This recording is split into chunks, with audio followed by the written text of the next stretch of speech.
Hello, welcome. Thank you for joining us on this edition of News 2. I'm Sandra Gumansing, topping our newscast after allegations of collusion arose in bankruptcy court in the middle of the Hovenza sales proceedings.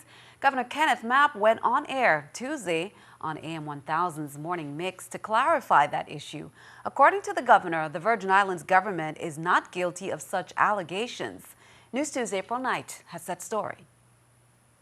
Governor Kenneth Mapp vehemently denies that the VI government is involved in collusion in the Hovenza sales process. The issue of collusion has nothing to do with the VI government. I know when you say the word collusion or corruption, the first thing you think is, well, there got to be the black people at the table. And I'm just going to say that, whether people like the term or not. The bankruptcy judge presiding over the sale had ordered an evidentiary hearing on December 17th. That's over concerns about a flawed bidding process. According to the governor, what the creditors committee is asserting in court is that PDVSA and Hovenza are colluding to get their choice of buyer over what the creditors committee prefers.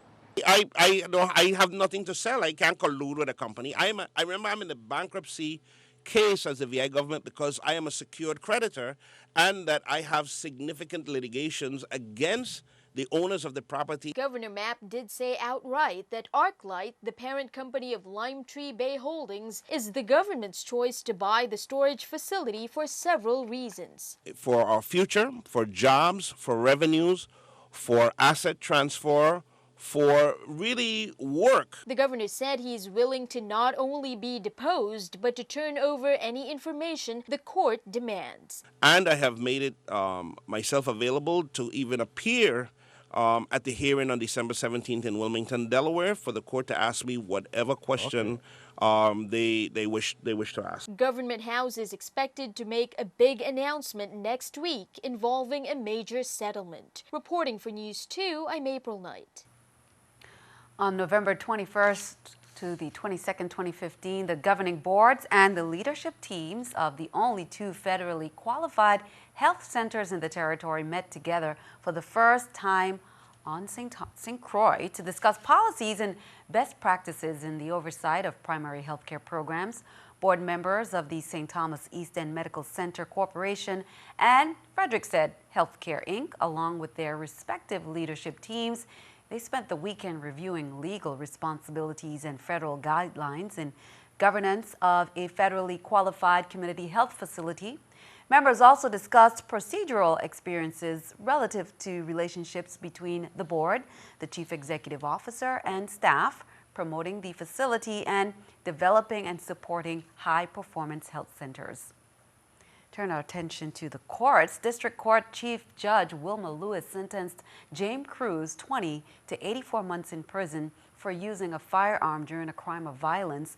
As part of his plea, Cruz admitted that on February 21, 2015, at St. Croix Educational Complex School, he and an accomplice ordered two people to the ground at gunpoint and then drove off with their pickup truck. According to court records, VIPD located and pursued the accomplices, who abandoned the truck and fled on foot. The accomplice is a juvenile, and his case has been adjudicated through the Office of the Attorney General of the Virgin Islands. Meanwhile, Dwayne Wesselhoff, 29, of St. Croix, was arrested on an indictment charging him with possession of a firearm and ammunition by an unlawful user of a controlled substance, unauthorized possession of a firearm, and unauthorized possession of ammunition. According to the indictment, Wesselhoff possessed a Taurus Model Pro DS 9mm Luger pistol, 50 Blazer 9mm bullets, and 40 Remington 9mm bullets. If convicted of possession of a firearm and or ammunition by an unlawful user of a controlled substance, Wesselhoff faces a maximum sentence of 10 years imprisonment and $250,000 fine for each count. Governor Kenneth Mapp has granted administrative leave to non-essential employees for Friday, November 27th. The leave granted above shall not apply to essential employees and employees on a regular or rotating shift of the executive branch. Employees on annual or sick leave immediately preceding or immediately following the time period administrative leave is granted will not receive administrative leave. Future leave will not be granted to employees who are considered essential and or whose shift happens to fall on a day in which other employees are granted administrative leave. Commissioners and directors will determine the essential versus non-essential roles of employment of employees within their departments and agencies, respectively. Well, government employees and retirees are still not able to take out loans against the GERS contributions, even after pleas from some lawmakers for the GERS board to reverse or reconsider their decision last August to suspend all loans. And until now, according to senators, the GERS remains mum on possible alternatives. NEWS2's April Knight has more. Lawmakers are still waiting to hear from the GERS on possible alternatives to the suspension of the system's loans program. Back in August, the GERS voted to suspend or discontinue the system's loan program to its members temporarily, and a more recent board meeting reinforced that decision to continue indefinitely. Senator Kenneth Gittens, chairman of the Senate's Rules and Judiciary Committee, has written to the chairman of the Government Employees Retirement Board requesting correspondence supporting their decision, a request that was met with silence. I am totally disappointed that to date that I have not received anything from them, nothing from them.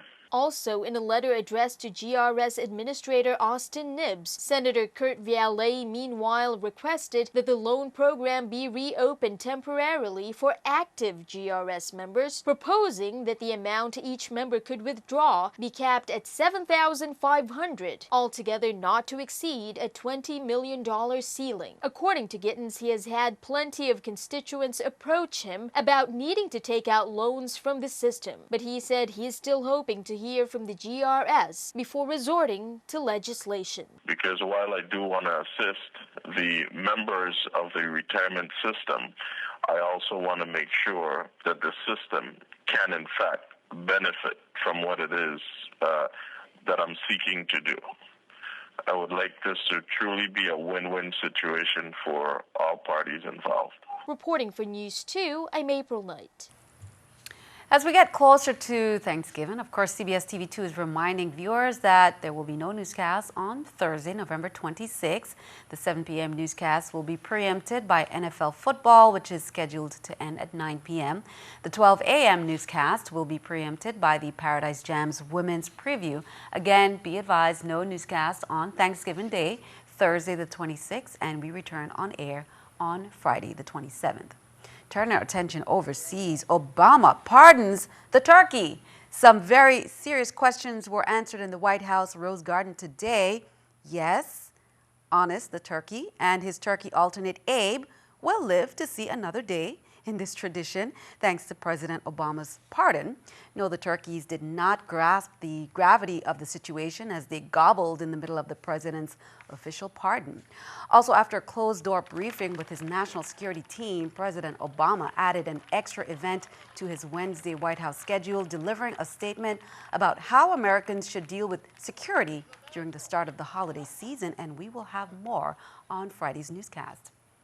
Keeping our eye on the economy, here's a look at the New York Stock Exchange with our Stock Market Watch. Taking a look at those numbers there, the Dow and NASDAQ up, the Dow 120, NASDAQ 13, S&P 500 down. Coming up on News 2, 'tis the season, it's the most wonderful sound of the year. We'll hear more in our In the Spirit of Giving segment.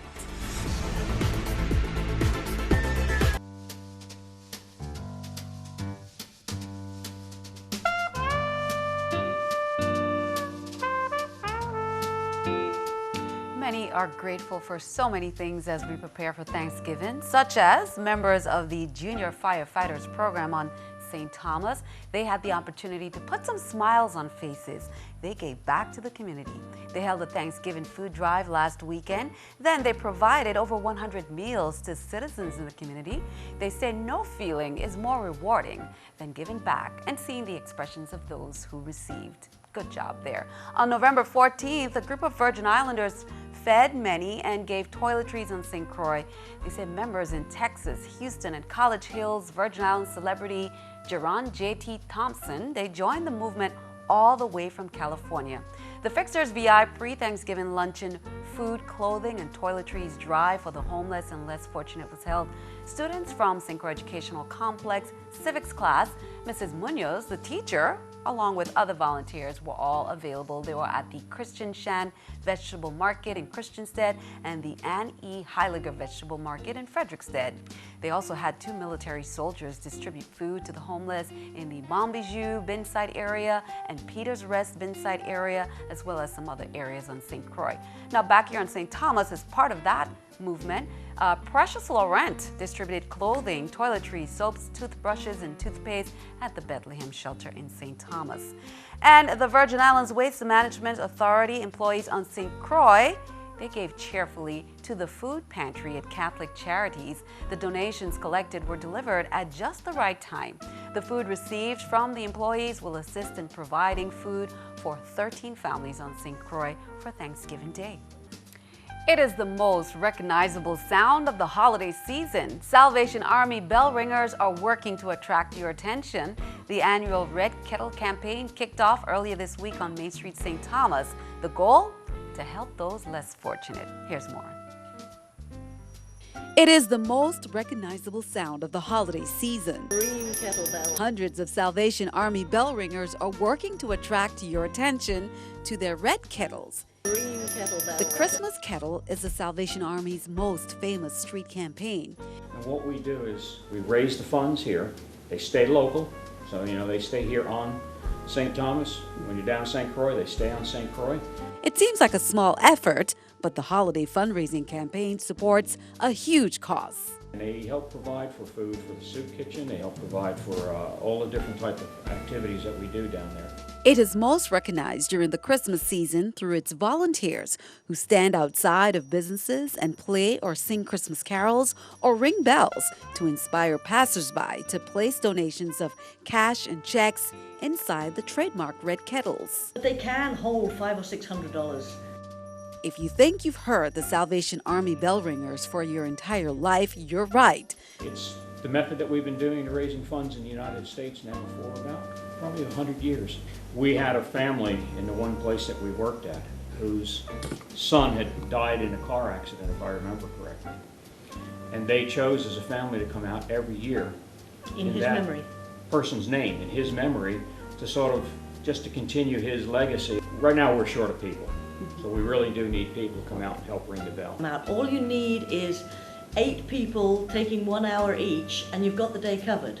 So it's wonderful for a business. You can come out, 8, 16 people if you want to stand in pairs. The little sound sets the tone, not just for Christmas, but for the entire year.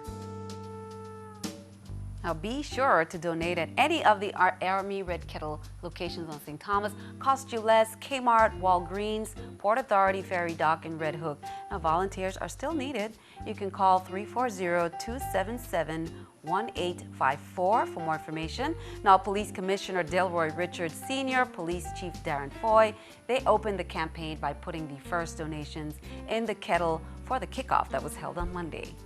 Well, the American Red Cross is offering some tips to avoid cooking fires as you prepare your Thanksgiving meals. They say, stay in the kitchen when you're frying, grilling, or boiling food.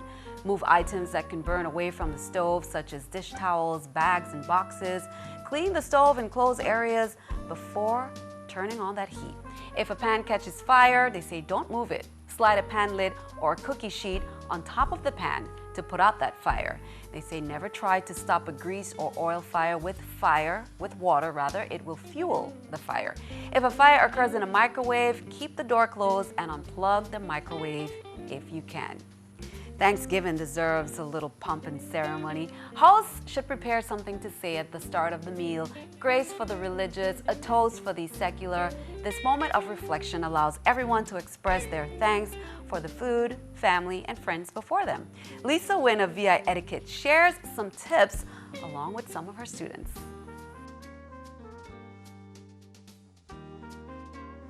Thanksgiving is tomorrow, and we know that a lot of people are looking forward to the #1 sport, eating. And so we'd like to share a few tips with you for those of you who are looking forward to this wonderful festive day. One of the things that I'd like to recommend is be mindful of the conversations that you're going to be having at the dinner table. You do not want to offend anyone. You want to not hear any sound when you're eating. You don't want to hear the tapping on the plate. And secondly, you don't want to stretch across the table to grab everything. You do not want to be late to the Thanksgiving dinner, because when you reach late, you'll be missing all the juicy turkey and you will not get to talk. When someone asks for the salt or pepper, if they ask for the salt alone, you have to pass both at the same time. So you want to grab and pass it from table set to table set until it reaches to the person. Don't chew with your mouth open. Always be engaged in the conversation. Do not use your cell phone devices as we usually do, because Thanksgiving is a time to thank God and thank everyone for being around you. That's a good one. Yeah. Grade schoolers from various schools on St. Thomas witnessed a visual treat on Wednesday. Members of the visual dance company Momix Botanica regaled the students with various genres of dance paired with nature-themed optical illusions. Here's what sets Momix apart, according to one of their dancers. Definitely, we call ourselves dancer illusionists, and so we are dancers, but we also create illusions with our body and props, and that's what sets Momix apart from other dance companies, is that we use giant props and a lot of costumes and lighting effects to kind of further our bodies and enhance the images that we're trying to portray. If you can say, how did they do that, or that was amazing, I never knew that those bodies could do those things, and that's what we go for. So that's what the reaction that we usually get, which is awesome. And of course, that was a workshop held for the students, courtesy of the Reichel Center. Now, the University of the Virgin Islands Little Theater comes alive Thanksgiving weekend with UVI professor Pamela News's adaptation of The Gruffalo, based on the classic children's book by Julia Donaldson. Our very own VI students star as animal characters in this local adaptation, where the main character uses cunning to evade danger in his journey through the forest. You can catch The Gruffalo this weekend at the Little Theater. That's Friday, Saturday, and Sunday at 2 p.m. and 7 p.m. The St. Croix community came out in large numbers on Saturday, most of them parents and guardians for the 4th annual VI Department of Education's Educational Expo. The Expo showcased a host of services available to students and families on St. Croix, as well as the academic and creative talents of the island's public school students. About 40 vendors set up shop in and around the amphitheater to provide attendees with information. There were also presenters from community organizations and businesses, including the American Disability Association, American Red Cross, Banco Popular, and Reaching Potentials. Be sure to stick around. Your News 2 AccuWeather forecast comes your way next.